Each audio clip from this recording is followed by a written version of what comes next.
Mas existe também, irmãos, outra parte na Bíblia que fala sobre duas oliveiras. E nessa visão nós temos duas oliveiras e um candelabro com 7 lâmpadas. Está lá em Zacarias. Zacarias, capítulo 4, a partir do verso 1, está escrito assim: Tornou o anjo que falava comigo e me despertou, como a um homem que é despertado do seu sono, e me perguntou: O que vês? Respondi: Olho, eis um candelabro todo de ouro, e um vaso de azeite em cima com as suas 7 lâmpadas, e 7 tubos, um para cada uma das lâmpadas, que estão em cima do candelabro. Junto a este, 2 oliveiras, uma à direita do vaso de azeite e a outra à sua esquerda. Então perguntei ao anjo que falava comigo: Meu senhor, que é isto? Respondeu-me o anjo que falava comigo: Não sabes o que é isto? Respondi: Não, meu senhor. Prosseguiu ele e me disse: Esta é a palavra do Senhor a Zorobabel. Não por força, nem por poder, mas pelo meu espírito, diz o Senhor dos Exércitos.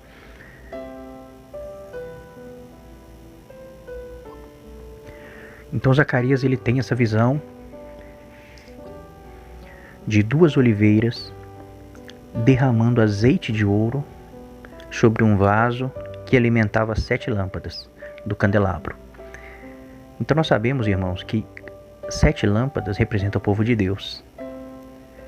Naquela época, o povo de Israel, hoje, judeus e gentios, a igreja. Então 7 lâmpadas é o povo de Deus. Então essas 2 oliveiras estavam vertendo azeite de ouro e mantendo essas lâmpadas acesas. A lâmpada, para ela ficar acesa, ela precisa de óleo. E o que a oliveira produz? Ela produz óleo.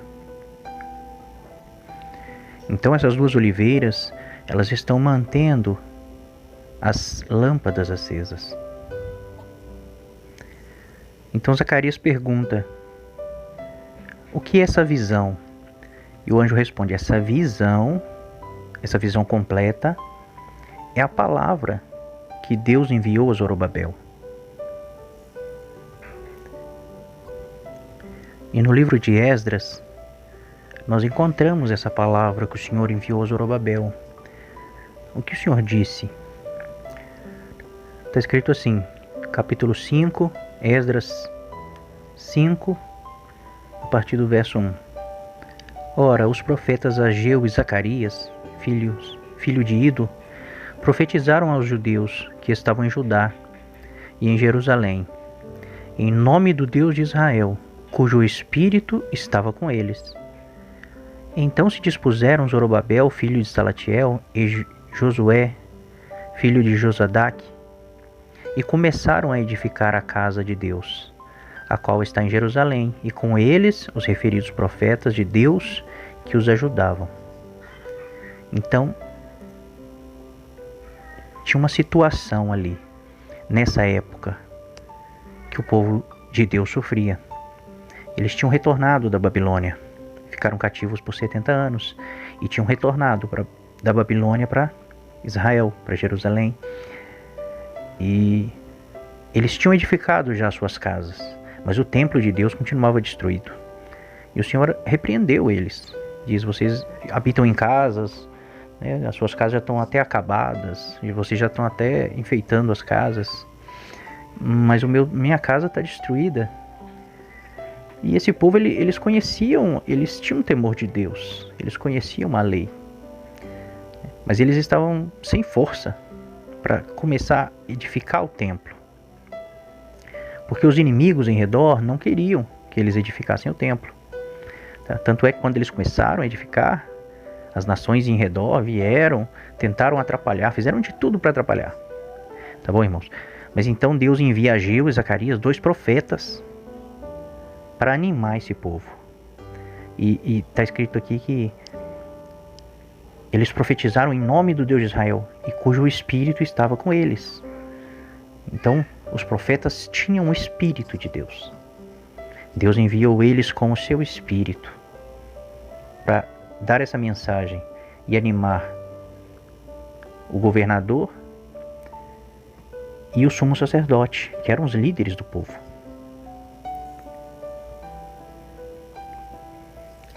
Também no livro de Ageu no capítulo 1, a partir do verso 13, está falando sobre esse assunto. Diz assim: Então Ageu, o enviado do Senhor, falou ao povo, segundo a mensagem do Senhor, dizendo: Eu sou convosco, diz o Senhor. O Senhor despertou o espírito de Zorobabel, filho de Salatiel, governador de Judá, e o espírito de Josué, filho de Josadaque, o sumo sacerdote, e o espírito do resto de todo o povo. Eles vieram e se puseram ao trabalho na casa do Senhor dos Exércitos, seu Deus, ao 24º dia do 6º mês. Então, quando essa palavra dos profetas chegam até o coração do sumo sacerdote Josué e do governador Zorobabel, isso anima, isso desperta o espírito deles. E despertando o espírito deles, desperta o espírito de todo o povo. E as lâmpadas se acendem. Então o Senhor envia o seu espírito, irmãos, porque nós sabemos que a oliveira ela produz óleo, azeite. E azeite é o símbolo do Espírito Santo. É o símbolo do Espírito de Deus. Então o Senhor envia 2 profetas com o seu Espírito. A Bíblia diz assim que o Espírito do Senhor estava neles. E acende as lâmpadas. Todo aquele povo, aquele candelabro representava aquele povo.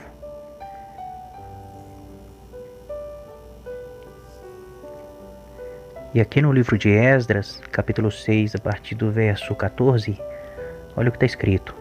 Os anciãos dos judeus iam edificando e prosperando em virtude do que profetizaram os profetas Ageu e Zacarias, filho de Ido.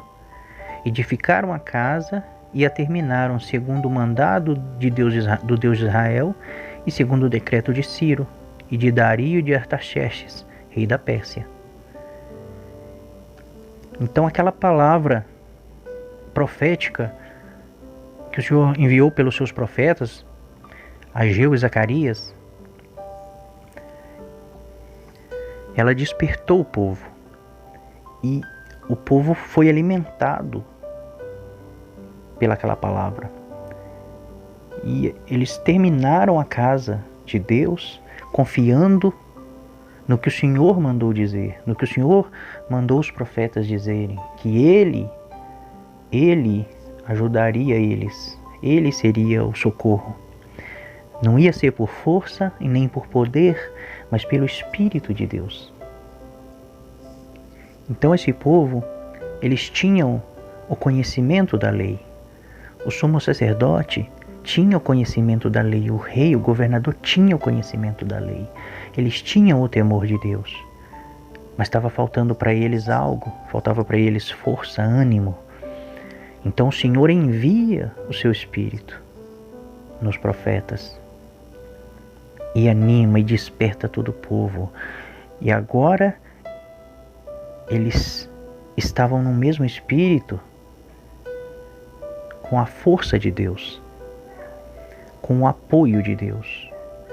Eles tinham todo o conhecimento da lei, eles conheciam o seu Deus, mas esse povo, eles ainda não tinham visto os milagres de Deus. Muitos deles provavelmente nasceram na Babilônia.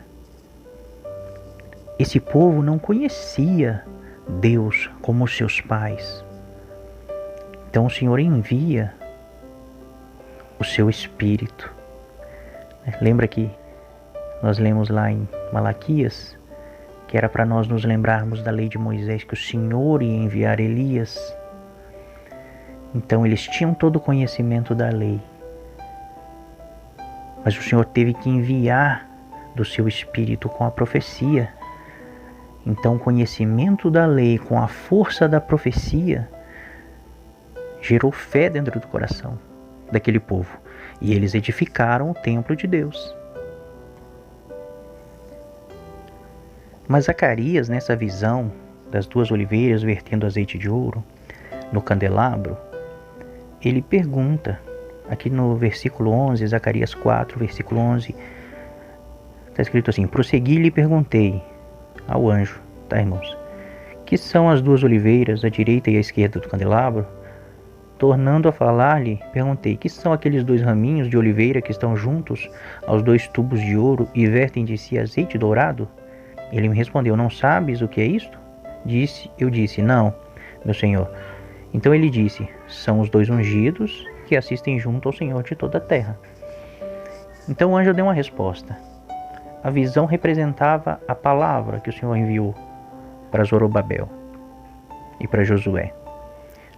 Aquela visão toda representava que o Senhor, através do seu Espírito, ia acender as lâmpadas, ia fortalecer o povo, e o povo ia edificar o templo de Deus.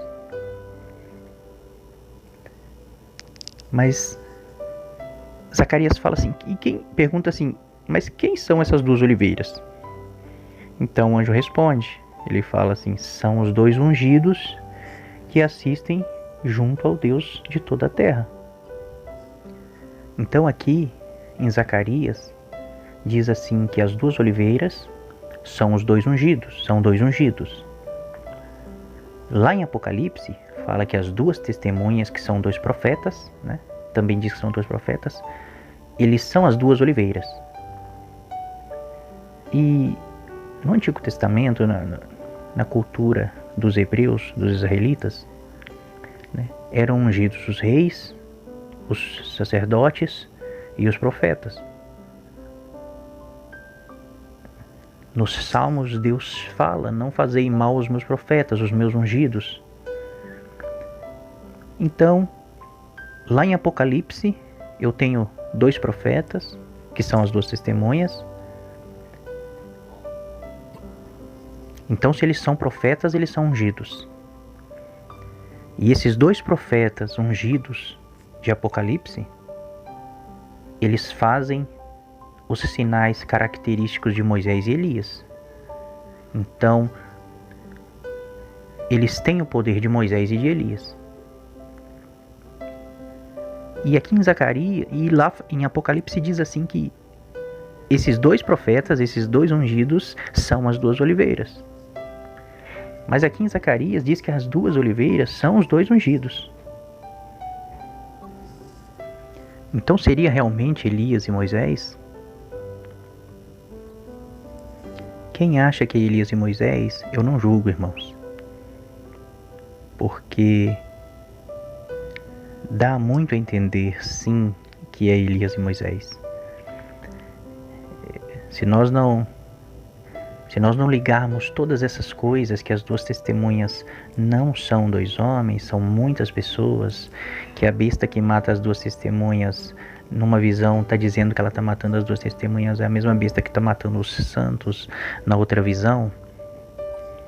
Se nós não levarmos em consideração que Paulo chama judeus e gentios de duas oliveiras, né? Então, sim, seria Elias e Moisés. Tá? Mas quando a gente aprofunda mais na palavra, nós começamos a entender por que eles lembram Elias e Moisés. Elias e Moisés, eles têm uma representação muito forte na Bíblia, na palavra. Lembrando que nós já dissemos que somente na época de Moisés, na época de Elias e na época do Senhor Jesus, houve manifestações de poder, de milagres, de prodígios. Fora isso, um milagre ou outro aconteceu. Então Moisés e Elias, eles representam a lei e os profetas. Nós vamos ler um verso aqui, alguns versos, para embasarmos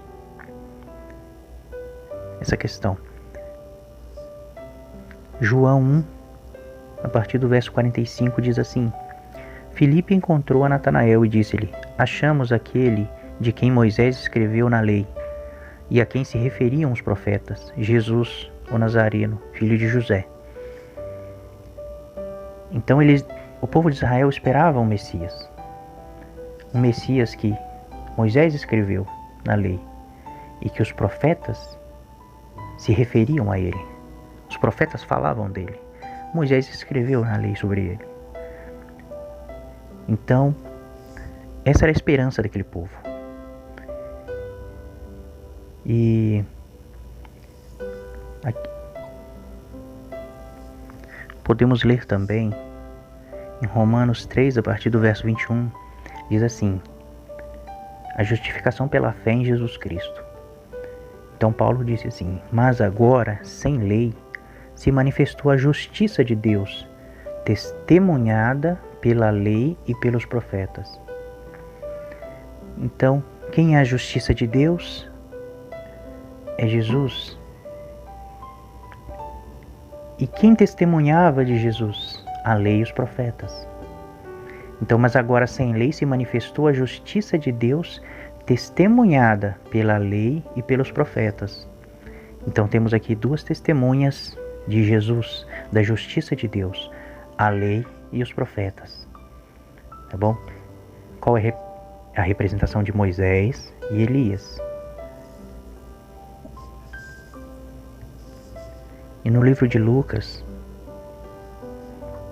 capítulo 9, a partir do verso 28, está escrito assim: cerca de 8 dias depois de proferidas estas palavras, tomando consigo a Pedro, João e Tiago, subiu ao monte com o propósito de orar. E aconteceu que, enquanto ele orava, a aparência do seu rosto se transfigurou, e suas vestes resplandeceram de brancura. Eis que 2 varões falavam com ele, Moisés e Elias, os quais apareceram em glória e falavam da sua partida, que ele estava para cumprir em Jerusalém.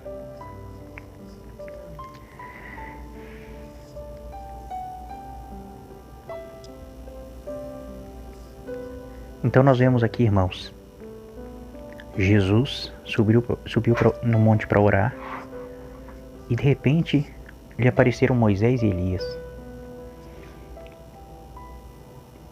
E João, Pedro e Tiago, olhando aquela visão, vendo Jesus, Moisés e Elias em glória, né? E de repente vem uma voz do céu e ela diz assim: esse é o meu filho amado, o meu eleito, a ele ouvi. Então Moisés escreveu de Jesus. Os profetas falavam de Jesus. A lei e os profetas testemunhavam sobre Jesus, diziam que ele viria. Então o Senhor Jesus sobe no monte e quando Deus vai dizer: esse é o que eu ia enviar, esse é o meu enviado, é o meu filho. Quando Deus vai dar testemunho de que Jesus é o Messias, quem está do lado de Jesus? Aqueles que testemunhavam sobre ele, Moisés e Elias, a lei e os profetas. Então Deus diz: esse é o meu filho amado, a ele ouvi. E também, irmãos, Moisés e Elias representam a lei e os profetas, representam o Espírito de Deus, representa a palavra de Deus, não é mesmo? E na visão de Zacarias, nós vemos que as 2 oliveiras estavam vertendo azeite de ouro para que acendesse a lâmpada, né? Acendesse as lâmpadas, para que o povo se animasse e edificasse a casa de Deus, não é mesmo? Mas nós sabemos que a lei era sombra da graça, da verdade. E Jesus, ele é o verdadeiro templo. Ele disse: derribai esse templo e em 3 dias o reedificarei. E a Bíblia diz assim que então os discípulos entenderam que ele falava do seu corpo, porque o corpo de Cristo agora é o templo e morada de Deus. Nós estamos em Cristo, nós somos o corpo de Cristo, nós somos o templo e morada do Espírito Santo. Então Jesus, ele sobe ao monte e ele estava prestes a edificar o verdadeiro templo. Ele estava para ir para Jerusalém, para ser morto, para então ressuscitar e edificar uma igreja, e edificar o verdadeiro templo, o verdadeiro tabernáculo. Quando ele conversava com a mulher samaritana, ela perguntou: onde devemos adorar? No monte de Jerusalém ou no monte em Samaria? E ele fala assim: chegou o tempo que os verdadeiros adoradores adorarão em espírito e em verdade, porque tanto aquele templo, o tabernáculo, como o templo, eram sombras do verdadeiro templo, do templo espiritual, para o Israel espiritual. E esse templo é o Senhor Jesus. É a sua igreja, o seu povo. Então, lá em Zacarias, Deus envia do seu Espírito para fortalecer aquele povo, a edificar o templo.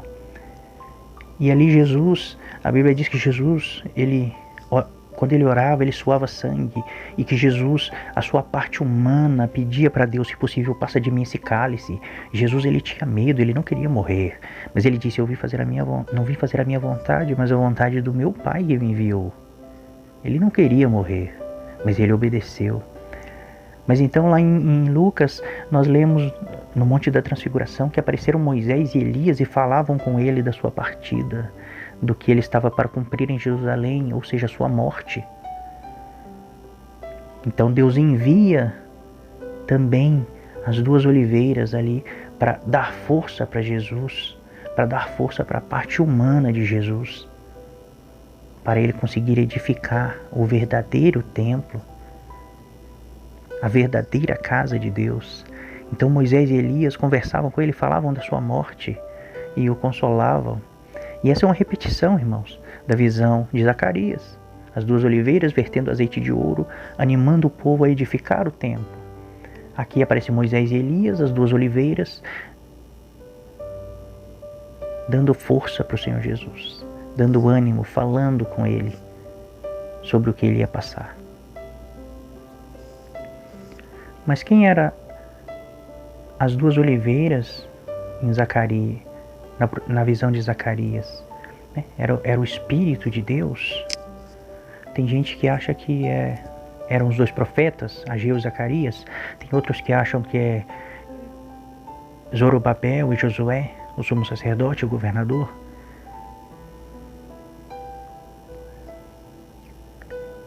Cabe as duas interpretações, porque todos eles eram ungidos, dois profetas ungidos, um governador e um sumo sacerdote ungido. Cabe sim nas interpretações, mas numa camada mais profunda de revelação, irmãos. Era o Espírito de Deus, a lei e os profetas. Mas por que no Novo Testamento Paulo chama judeus e gentios de duas oliveiras, então? É porque lá em Joel, irmãos, foi profetizado que um dia o Senhor derramaria do seu Espírito sobre toda a carne. Então lá em Zacarias, o Senhor derramou do seu Espírito sobre dois homens, Ageu e Zacarias, e animou todo o povo, acendeu as lâmpadas. Porque naquela época só os profetas e alguns reis tinham, e os sumos sacerdotes recebiam o Espírito de Deus, não estava sobre todos.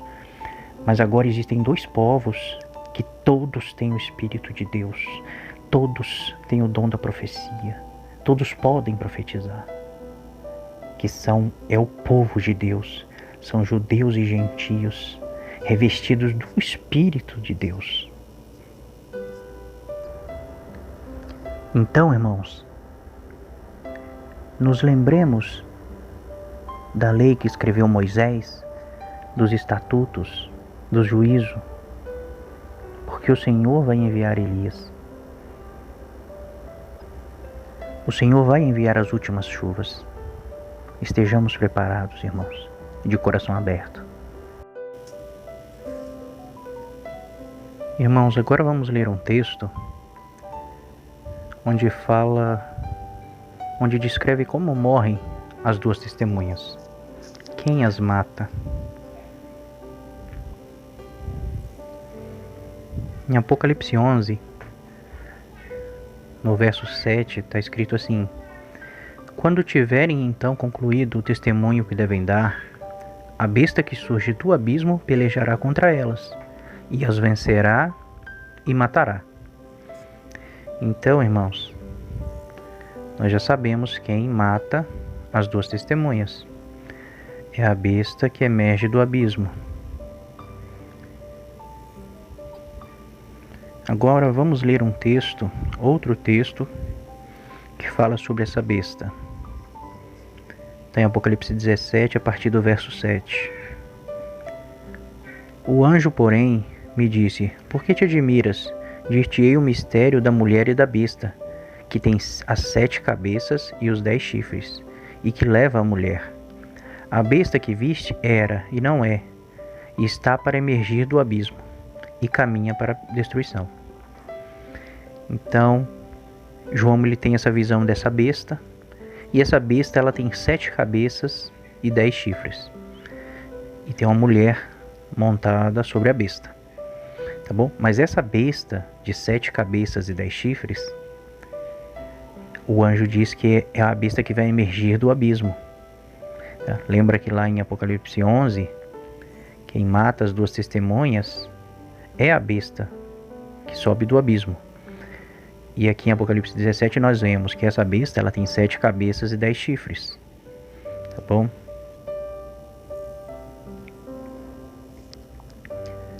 Em Apocalipse 13, a partir do verso 1 está escrito assim: vi emergir do mar uma besta que tinha 10 chifres e 7 cabeças, e sobre os chifres 10 diademas, e sobre as cabeças nomes de blasfêmia. Então essa besta que João está vendo aqui no capítulo 13, ela tem 7 cabeças e 10 chifres, né? É a mesma besta que nós vimos lá em Apocalipse 17, que tem 7 cabeças e 10 chifres, mas lá João está vendo uma mulher sentada sobre ela, né? Mas aqui em Apocalipse 13 ele está vendo só a besta, 7 cabeças e 10 chifres. E nós sabemos que a besta lá de Apocalipse 17, ela vai emergir do abismo. Tá bom, irmãos? E abismo, mar e abismo, em muitas traduções tem o mesmo significado, tá bom? Mar, abismo. Essa besta aqui, a besta de Apocalipse 13, ela sobe do mar. A besta de Apocalipse 17, ela vem do abismo. E é a mesma besta de Apocalipse 11 que mata as 2 testemunhas, a besta que sobe do abismo. Tá bom? E no versículo 7 está escrito aqui: essa besta que subiu do mar, que tem 7 cabeças e 10 chifres, está escrito assim no versículo 7: foi-lhe dado também que pelejasse contra os santos e os vencesse. Deu-se-lhe ainda autoridade sobre cada tribo, povo, língua e nação. Então em Apocalipse 13 eu vejo a besta que sobe do mar, que tem 7 cabeças e 10 chifres, pelejando. Foi dada autoridade para ela guerrear e vencer os santos. Que santos são esses, irmãos? Só existe um grupo de santos na palavra de Deus. É o povo de Deus. É quem serve a Deus. É a igreja. Tá bom? Então eu vejo essa besta de 7 cabeças e 10 chifres que sobe do mar, pelejando contra os santos e vencendo. E lá em Apocalipse 11 eu vejo a besta, né, a palavra nos apresenta a besta que sobe do abismo, que é mar e abismo é a mesma tradução. E eu vejo essa besta que sobe do abismo fazendo guerra contra as 2 testemunhas e vencendo e matando-as. Então é a mesma visão, só que João está vendo de ângulos diferentes, tá, irmãos?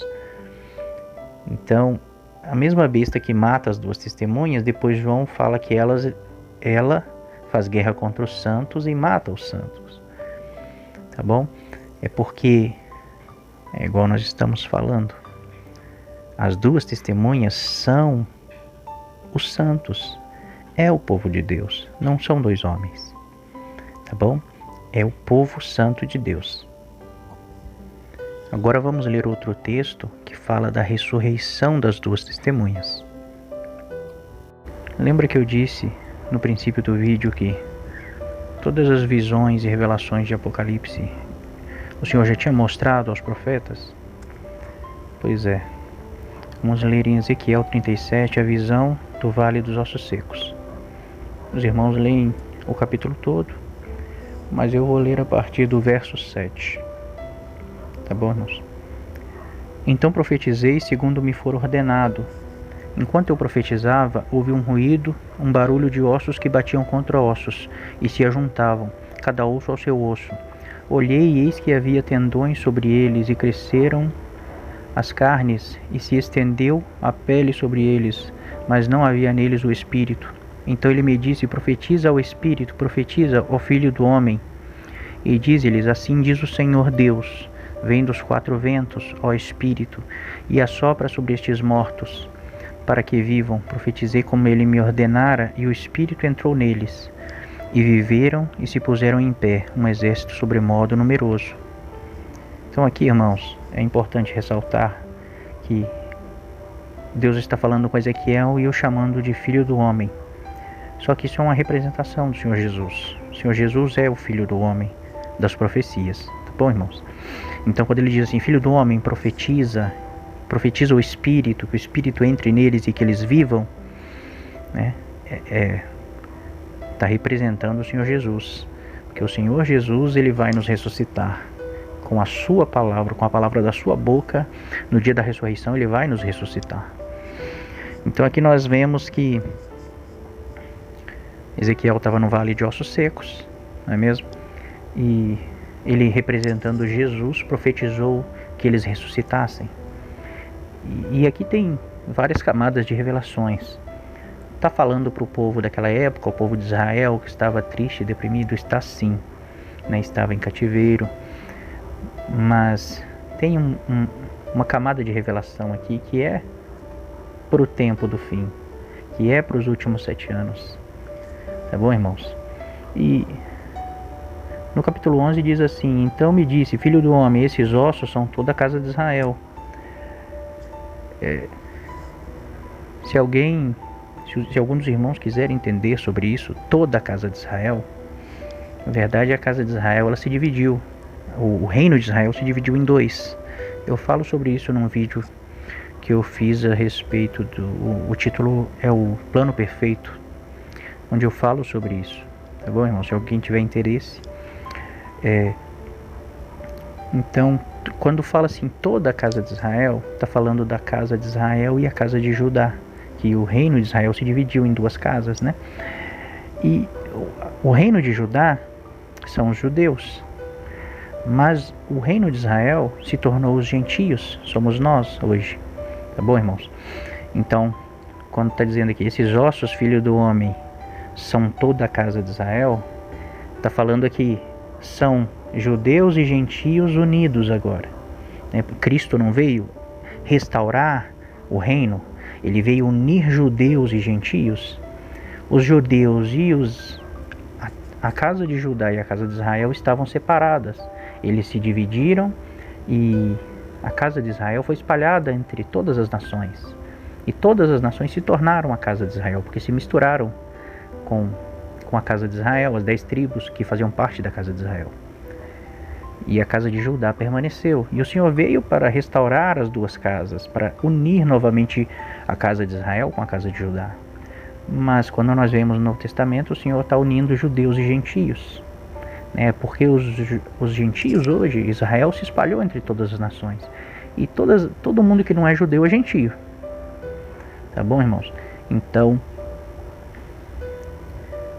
Jesus veio e uniu de novo a casa de Israel e a casa de Judá. Então, quando diz assim, esses ossos são toda a casa de Israel, está dizendo da casa de Israel unida, unificada de novo. Tá bom, irmãos? Mas não é a casa literal.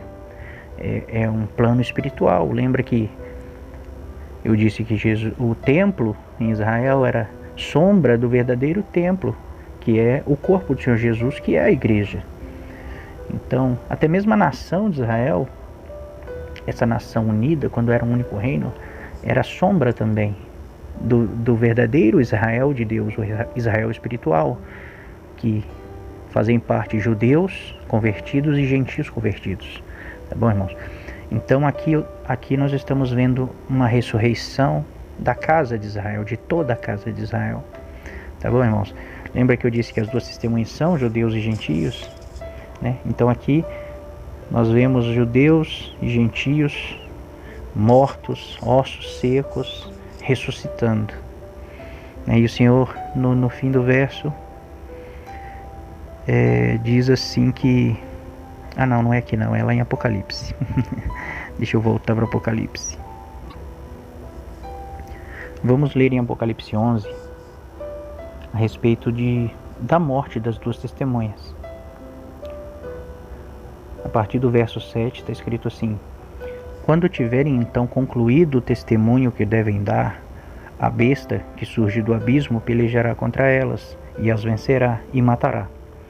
E o seu cadáver ficará estirado na praça da grande cidade, que espiritualmente se chama Sodoma e Egito, onde também o seu Senhor foi crucificado. Então muitos dentre os povos, tribos, línguas e nações contemplam os cadáveres das duas testemunhas por 3 dias e meio, e não permitem que esses cadáveres sejam sepultados.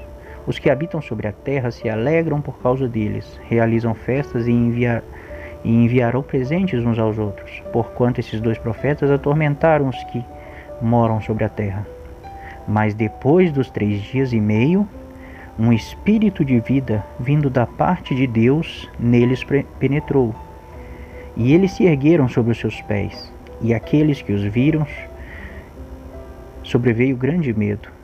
E as 2 testemunhas ouviram grande voz vinda do céu, dizendo-lhes: sobe para cá.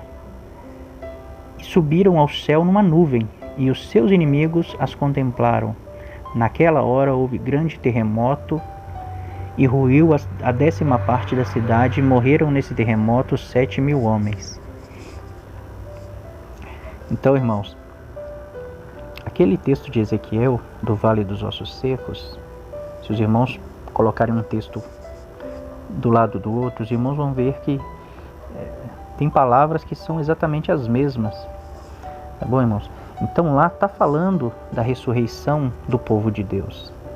Está falando, lá em Ezequiel, está falando de quando o Senhor Jesus vier, e Ele é o Filho do Homem, e Ele vai dar uma palavra de ordem, e as pessoas vão começar a ressuscitar, vão sair das suas covas, né? E aqui nós lemos que as 2 testemunhas ressuscitando, elas morreram, e não foi permitido que o corpo delas fosse enterrado, e diz aqui que por 3 dias e meio, os seus cadáveres ficaram estirados nas praças, né? E como nós vimos no primeiro vídeo, tudo isso está acontecendo dentro da última semana de Daniel. E a semana de Daniel tem 7 dias, mas cada dia da semana de Daniel é um ano profético. Então, quando diz aqui que os seus cadáveres ficaram estirados na praça por 3 dias e meio, né, quer dizer 3 anos e meio. Está dentro da profecia de Daniel. Tá bom, irmãos? Então, o que acontece se cadáveres de pessoas ficam expostos durante 3 dias e meio e 3 anos e meio e não permitem que enterrem eles para servir de exemplo, né, de aviso para alguém? O que acontece com esses cadáveres? Né? Eles viram ossos. Aí diz aqui no versículo 11: mas depois dos 3 dias e meio, um espírito de vida vindo da parte de Deus neles penetrou.